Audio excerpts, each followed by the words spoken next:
இப்போ வந்து ஒரு புக் ஃபேர் போகிறோம் அப்படின்னா எல்லா ஸ்டாலுக்குமே ஈக்குவலான இம்பார்ட்டன்ஸ் கொடுக்குறோமா அப்படின்னு கேட்டோம்னா கண்டிப்பாக இல்லை. இப்போ நம்ம கரெக்டான ஒரு ஸ்டாலை வந்து சூஸ் பண்ணல அப்படின்னா நமக்கு வேணுங்கிற புக் வந்து கரெக்டாக வாங்காமல் வந்துடுவோம். ஒரு புக் ஃபேர் போனால் நான் எப்படி வந்து புக் செலக்ட் பண்ணுவேன், என்ன ஸ்டாலுக்கு வந்து இம்பார்ட்டன்ஸ் கொடுப்பேன் அப்படிங்கிறது தான் வந்து இந்த வீடியோவில் நான் சொல்ல போகிறேன். Welcome to my YouTube channel. நான் திவ்யா. கோயம்புத்தூர் புக் ஃபேர் ரிலேட்டடாக சீரீஸ் மாதிரி வீடியோஸ் வந்து கண்டினியூஸாக அப்லோட் பண்ணிகிட்ருக்கேன். அதெல்லாம் உங்களுக்கு பிடிக்கும் அப்படின்னா சேனலை வந்து சப்ஸ்கிரைப் பண்ணிக்கோங்க. இப்போ புக் ஃபேர் போகிறோம், எல்லா ஸ்டாலுக்குமே வந்து நம்ம இம்பார்ட்டன்ஸ் கண்டிப்பாக கொடுக்கறதில்ல. ஏன்னா ஒரு பெரிய புக் ஃபேரு, நிறைய ஸ்டால்ஸ் இருக்கும். நம்ம ஒரு நாள் 2 நாள் போனோம் அப்படின்னா எப்படி எல்லா ஸ்டாலையும் போய் பார்க்க முடியும்? எல்லா ஸ்டாலையும் எல்லா புக்ஸையும் பார்க்குறது வந்து யாருனாலையுமே முடியாது. எவ்வளோ நாள் போனாலுமே வந்து அது ரொம்ப கஷ்டமான விஷயம். அப்போது நமக்கு பிடிச்ச புக்ஸ் வந்து எங்கே இருக்குதுன்னு தெரிஞ்சுக்கணும், எந்த பப்ளிகேஷனில் இருக்குதுன்னு தெரிஞ்சுக்கணும். அப்போது நம்ம அந்த பப்ளிகேஷனுக்கு வந்து அதிக இம்பார்ட்டன்ஸ் கொடுத்து நமக்கு பிடிச்சது நம்மளுடைய ரீடிங்க்கு வந்து என்ன மாதிரி புக்ஸ் எல்லாம் கரெக்டாக வருமோ, நமக்கு வந்து சூட்டபிளான புக்ஸ் வந்து சூஸ் பண்ணால் தான் வந்து நம்மளால் வாசிக்க முடியும். ரேண்டமாக நம்ம சூஸ் பண்ணாலோ, இல்லை பாப்புலரான புக்ஸ் சூஸ் பண்ணாலோ, இல்லை மற்றவங்க சொல்கிறாங்கன்னு சொல்லி நம்ம அந்த மாதிரி புக்ஸ் எல்லாம் நம்ம சூஸ் பண்ணோம் அப்படின்னா வாங்கிட்டு வந்து வெப்பமே தவிர வாசிக்காமல் ரொம்ப நாள் இருந்துகிட்டே இருக்கும். ஸோ நான் எப்படி ஒரு புக் ஃபேர் போனால் என்ன ஸ்டாலுக்கு வந்து அதிகமாக ப்ரிஃபரன்ஸ் கொடுப்பேன் அப்படிங்கிறது தான் வந்து இந்த வீடியோவில் நான் சொல்ல போகிறேன். நான் வந்து ஃபஸ்ட் நாள் போனதுமே வந்து எப்போவுமே புக்ஸ் வாங்க மாட்டேன். ஃபஸ்ட்டு எல்லா ஸ்டாலையும் பார்த்துருவேன். அதுக்கப்புறம் வந்து எனக்கு பிடிச்ச ஒரு சில ஸ்டால்ஸ் இருக்கும், அங்கே வந்து ஃபஸ்ட்டு புக் வந்து நான் சூஸ் பண்ணி வச்சுட்டு வாங்கிட்டு அதுக்கப்புறம் நான் போகும்போது வந்து எனக்கு ரேண்டமாக பார்க்குறது, என்னோடய விஷ்லிஸ்ட்டில் வேறு ஏதாச்சும் புக்ஸ் இருந்தால் நான் அப்படி தான் சூஸ் பண்ணுவேன். ஸோ நான் வந்து ஃபஸ்ட்டு கொடுக்குற ஒரு சில டாப் பப்ளிஷர்ஸ் அவங்க தான் வந்து எப்படி நான் சூஸ் பண்ணுறேன், யாரை சூஸ் பண்ணுறேங்கிறத இந்த வீடியோவில் சொல்ல போகிறேன். இப்போ கோயம்புத்தூர் புக் ஃபேர் வர்றதுனால அந்த பர்டிகுலர் பப்ளிஷரும் அவங்களுடைய ஸ்டால் நம்பர்ஸையுமே வந்து சொல்ல போகிறேன். ஸோ உங்களுக்கு வந்து அவங்க புக்ஸ் எல்லாம் செட் ஆகும் அப்படின்னா நீங்கள் அதை கூட வந்து வாங்கிக்கலாம். இதுக்கு முன்னாடி வந்து நான் ஒரு 30 பப்ளிஷர்ஸ் வந்து கோயம்புத்தூர் புக் ஃபேரில் எல்லாருமே ஜஸ்ட் விசிட் பண்ணியாவது பார்க்கணும் அப்படின்னு சொல்லி ஒரு வீடியோ போட்டிருப்பேன். அது வந்து நீங்கள் பார்க்கல அப்படின்னா உங்களுக்கு பிடிச்சதுன்னா இன்ட்ரெஸ்ட் இருந்தால் கண்டிப்பாக பாருங்கள். மேலே வேணால் நான் லிங்க் வந்து கொடுக்குறேன். இந்த வீடியோ பார்த்து முடிச்சுட்டு கூட நீங்கள் அதை பார்க்குறனா பார்க்கலாம். ஃபஸ்ட்டு நான் எந்த பப்ளிஷர் சூஸ் பண்ணுவேன் அப்படின்னா, இப்போ நான் கோயம்புத்தூர் புக் ஃபேர் போனால் நேஷ்னல் புக் ட்ரஸ்ட்டு. ஏன் அப்படின்னு கேட்டால் அவங்கக்கிட்ட நிறைய ட்ரான்ஸ்லேட்டட் லிட்ரேச்சர் ரிலேட்டடான புக்ஸ் வந்து நிறையா இருக்கும். அது மட்டும் இல்லாமல் அவங்க ஒரு கவர்மெண்ட் நடத்துகிற ஒரு பப்ளிகேஷனு. அவங்க வந்து இந்தியன் லாங்குவேஜஸ்லேயே வந்து நிறைய லாங்குவேஜஸில் அவங்க ட்ரான்ஸ்லேட்டட் ஒர்க்ஸ் வந்து கிடைக்கும். அது மட்டும் இல்லாமல் அவங்கக்கிட்ட நிறைய பயோக்ரஃபீஸாக இருக்கட்டும், அதுக்கப்புறம் இந்த விலங்குகள் பற்றியான நிறைய புத்தகங்கள் வந்து அவங்கக்கிட்ட வந்து கிடைக்கும். அவங்களுடைய ஸ்டால் நம்பர் அப்படின்னு பார்த்தோம்னா கோயம்புத்தூர் புக் ஃபேரில் 205, 206. உங்களுக்கு ரெஃபரன்ஸ் புக்ஸ் எல்லாமே வந்து அங்கே வாங்கணுன்னா கூட வாங்கிக்கலாம். குழந்தைங்களுக்குமே வந்து சில்ட்ரன் புக்ஸ் எல்லாமே அங்கே கிடைக்கும். நான் எப்போவுமே ஃபஸ்ட்டாக சூஸ் பண்ணுறது வந்து நேஷ்னல் புக் ட்ரஸ்ட்டு. அதுக்கு அடுத்தது அப்படின்னா கண்டிப்பாக காலச்சுவடு பதிப்பகம். வந்து காலச்சுவடு வந்து ரொம்ப ஃபேமஸான தமிழ் பப்ளிஷரு, எல்லாருக்குமே தெரிஞ்சது தான். அவங்கக்கிட்ட ஒரு சீரியஸான லிட்ரேச்சர் வாசிக்கிறவங்களா இருந்தால் கண்டிப்பாக காலச்சுவடு வந்து ஒரு பெஸ்ட் ஆப்ஷனு. கண்டெம்ப்ரரி ஒர்க்ஸாக இருக்கட்டும், லிட்ரரி ஃபிக்ஷனாக இருக்கட்டும், எஸ்ஸேஸு, அந்த மாதிரி நிறையா அவங்கக்கிட்ட இருக்கும். நம்ம பெருமாள் முருகன் ஐயா அவர்களுடைய புத்தகம், கீரா அவங்க புத்தகம் கிடைக்கும். பாமா அவங்க புக்கு, வண்ணநிலவன் அவங்களுடைய புக்ஸ் அங்கே இருக்கும். பிரபஞ்சன் அவங்க ஒரு சில புக்ஸ் இருக்கும். ஜெயகாந்தன் அவர்களுடைய புத்தகம் இருக்கும். ஜானகிராமன் அவங்களுடைய புத்தகம் இருக்கும். சுந்தர ராமசாமி அவர்கள், இந்த மாதிரி சொல்லிக்கிட்டே போகலாம். நிறைய எழுத்தாளர்களுடைய புத்தகம் வந்து அங்கே கிடைக்கும். எல்லாருக்குமே தெரிஞ்சது தான். இந்த ரெண்டுமே வந்து என்னுடைய டாப் ப்ரையாரிட்டி. அடுத்தது எது அப்படின்னு பார்த்தோம்னா, இந்த வருஷம் வந்து கோயம்புத்தூர் புக் ஃபேர் வர்றாங்க. சீர்வாசக வட்டம் காலச்சுவடுவோட ஸ்டால் நம்பர்ஸ் அப்படின்னு பார்த்தோம்னா 367, 70, 71, 390, 91, 92.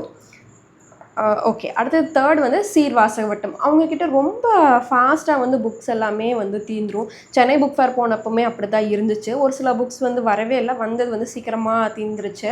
ஏன்னா மக்கள் பதிப்பா வந்து புத்தகம் வர்றதுனால சீக்கிரமா தீர்றதுக்கு வாய்ப்புகள் இருக்கு. ஸோ அவங்க புக்ஸ் வந்து ஒரே ஒரு ஸ்டால் தான் போடுறாங்க. 348 நிறைய நல்ல நல்ல கலெக்ஷன்ஸாக போடுறாங்க.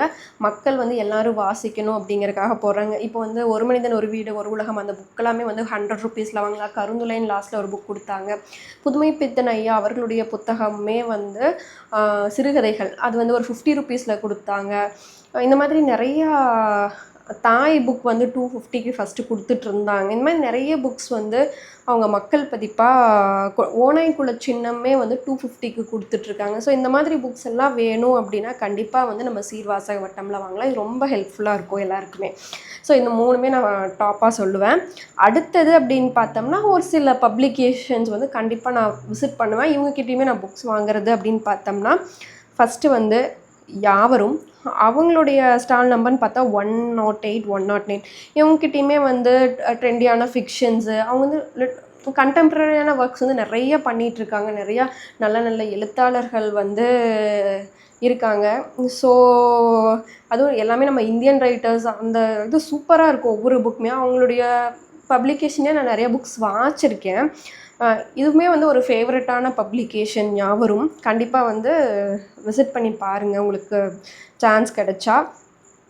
தென் எதிர்வெளியீடு அடுத்தது. இங்கே வந்து பொலிட்டிக்கல் எஸ்ஸேஸ் எல்லாம் வந்து அங்கே நல்லாயிருக்கும். பொலிட்டிக்கலாக படிக்கணும் அப்படின்னா கண்டிப்பாக எதிர்வெளியீடு வந்து சூஸ் பண்ணலாம். நிறைய ஃபிலாசபி புக்ஸுமே இருக்கும். இவனுடைய ஸ்டால் நம்பர் வந்து ஒரு 6 ஸ்டால் இருக்குது. 225 26 27 அடுத்தது 246 47 48 இது எல்லாமே வந்து எதிர்வெளியீடு. அவங்க ஸ்டால்ஸ் வந்து 6 போடுறாங்க கோயம்புத்தூர் புக் ஃபேர்லாம். அடுத்தது இம்பார்ட்டண்ட் அப்படின்னா நான் தேஷாந்திரி சொல்லுவேன். எஸ்ரா அவர்களுடைய பதிப்பகம். ஸ்டால் நம்பர் வந்து 267 268 இவரோட புக்ஸ் வந்து நூலக மனிதர்கள், தேஷாந்திரி இதெல்லாம் ஃபேமஸான புக்ஸ். நிறைய புக்ஸ் இருக்குது. இது ரெண்டுமே எனக்கு ரொம்ப பிடிச்ச ஒரு புத்தகம். அவளது வீடுமே எனக்கு அந்த கதையை ரொம்ப பிடிக்கும். இவருடைய புக் வந்து கொஞ்சம் எனக்கு வந்து நான் ஒரு ரீடிங் ஸ்லம்ப்லாம் இருக்கேன் அப்படின்னா இவரோட புக் படித்தோம்னா ரொம்ப ஹெல்ப்ஃபுல்லாக இருக்கும் அதுலேருந்து வெளியில் வர்றதுக்கு. மனசுக்கு ஒரு நெருக்கமான ஒரு எழுத்தாளர் அப்படிங்கிற மாதிரி சொல்லலாம். அடுத்தது விஷ்ணுபுரம் ஜெயமோகன் ஐயா அவர்களுடைய பதிப்பகம். 327 328 329 இதுவுமே ஒரு சீரியஸான தமிழ் லிட்ரேச்சராக இருந்தால் வாசிக்கிறவங்களுக்கு வந்து ஒரு நல்ல ஸ்டாலு. இவருடைய எழுத்தில் வந்து புக் வாசிக்கணும் அப்படின்னாலே ரொம்ப நல்லாயிருக்கும். அவரோட எழுத்து மாயாஜாலம் கண்டிப்பாக இருக்குன்னே சொல்லணும். கண்டிப்பாக முக்கியமான ஸ்டால், பார்க்க வேண்டிய ஒரு ஸ்டாலு. அதுக்கு அடுத்தது அப்படின்னா நான் டிஸ்கவரி புக் பேலஸ் சொல்லுவேன். ஸ்டால் நம்பர் அப்படின்னு பார்த்தோம்னா 66 67 88 89 இவங்கக்கிட்ட நான் முத்துக்குமார் ஐயா அவங்களுடைய புத்தகம், பிரபஞ்சன் ஐயா அவங்க புத்தகம், சினிமா ரிலேட்டடாக ஃபிலாசபி லிட்ரேச்சர் இந்த மாதிரி புக்ஸ் எல்லாமே வந்து டிஸ்கவரியில் கிடைக்கும். இதுவுமே வந்து நிறைய நல்ல புக்ஸ் வந்து வச்சுருப்பாங்க. லாஸ்ட் டைம் சென்னைக்கு கூட வரல, இந்த தடவை கோயம்புத்தூர் வராங்க. ஸோ இது வந்து ஒரு நல்ல ஆப்பர்ச்சுனிட்டியாக இருக்கும். தென் லாஸ்ட்டாக நான் சொல்ல போகிற ஒரு பப்ளிகேஷன் வந்து மீனாட்சி புக் ஷாப்பு. இவங்கக்கிட்ட ஒரு 4-5 பப்ளிகேஷனோட புக்ஸ் வந்து இவங்கக்கிட்ட கிடைக்கும். ஸ்டால் நம்பர்னு பார்த்தோம்னா 147 148 149 150 கோயம்புத்தூர் புக் ஃபேரில். இவங்கக்கிட்டேயுமே நிறைய நல்ல புக்ஸ் கிடைக்கும். வேறு பப்ளிகேஷனில் இருக்கிற பிரிண்ட் ஒரு சிலது வச்சுருப்பாங்க, ஒரு சிலது வந்து இவங்களே ஓனாக பிரிண்ட் பண்ணுவாங்க. அது வந்து கொஞ்சம் ப்ரைஸுமே வந்து கம்மியாக இருக்கும். ஒரு 40-50 ருப்பீஸுமே வந்து மீனாட்சி புக் ஷாப்பில் கம்பேர் டு அதர் புக் ஸ்டாலில் இங்கே வந்து கொஞ்சம் கம்மியாக இருக்கும். ஆனால் இவங்களோட ஓன் பிரிண்ட்டாக இருக்கும். அதே பைண்டிங் அதே காப்பி வந்து வராது. இதெல்லாம் தான் என்னுடைய டாப் ப்ரியாரிட்டி. எப்போ வந்து புக் ஃபேர் நான் வந்து போனாலும் அதிகமாக ப்ரிஃபரன்ஸ் கொடுக்குறதுனா ஃபஸ்ட்டு வந்து நேஷ்னல் புக் ட்ரஸ்ட் கொடுப்பேன். அப்புறம் ரெண்டுக்குமே அண்ட் காலேஜ் வரைக்கும் ஓரளவுக்கு ஈக்குவலாக கொடுப்பேன். அதுக்கப்புறம் வந்து சீரு இதெல்லாம் வாங்கிட்டு அதுக்கப்புறம் தான் நான் மற்ற பப்ளிகேஷனுக்கு வந்து அதிகமாக ப்ரிஃபரன்ஸ் கொடுப்பேன். நீங்கள் வந்து ஒரு புக் ஃபேர் போனால் என்னென்ன பப்ளிஷர்ஸ் கிட்ட என்னென்ன ஸ்டால்ஸ் எல்லாம் ஃபஸ்ட்டு விசிட் பண்ணுவீங்க அப்படிங்கிறத வந்து எனக்கு கீழே கமெண்ட்டில் சொல்லுங்கள். என்னுடைய சேனலை வந்து சப்ஸ்கிரைப் பண்ணலன்னா சப்ஸ்கிரைப் பண்ணிக்கோங்க. இந்த வீடியோ வந்து பிடிச்சா லைக் பண்ணுங்கள். தேங்க்யூ.